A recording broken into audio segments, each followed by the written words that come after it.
Patry po ng dress. Sige po, pag nag 4,000 to. Ay, Diyos ko po. Wala nang dignidad, basta makabenta. Kuya, galit ka po ba? Hindi po ako galit, ma'am. Sobrang gusto ko po talaga nagsusuot ng dress sa live, eh. Alam niyo po yung wala na akong dignidad sa inyo, ma'am.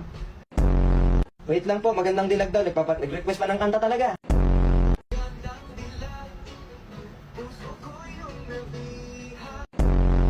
So, rampa ka, kuya.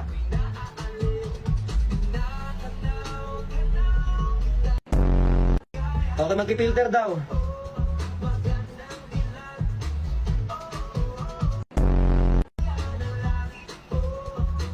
Okay na po ba? Idol, pabili ng nanay mo. Ma! Main ka daw. Yours na po. Press 1 po, press 1. Tingnan, pinamimigay mo na ako. Hindi may binibenta po bang unicorn?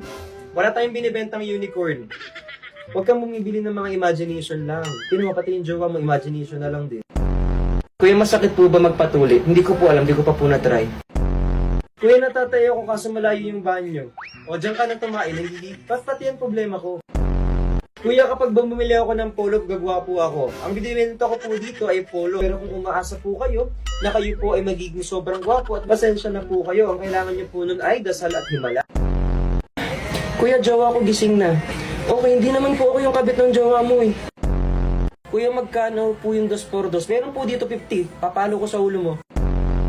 Kuya, may mantika po kayo. Wala po, gamitin nyo na lang po yung oil ng mukha nyo. Oily naman yung skin mo eh. Nagla-live selling po ba kayo? Hindi po ako nagla-live selling. Nangtitrip lang po ako, ma'am. Mabango daw po ito sa damit kasing bango ko. Naamoy mo? Di ba hindi? Kasi ang baho ko eh. Kuya, may tabo po kayo. Meron po kaming tabo, ma'am. Ipupukpok ko sa ulo mo. Kuya, wala po akong jowa. Brett, online selling to eh. Mukha ba akong DJ sa radyo? Thank you so much, Kuya. Penge ng damit. Binibili po ito, opo. Isa na online giving po ang ginawa natin, hindi online selling, opo.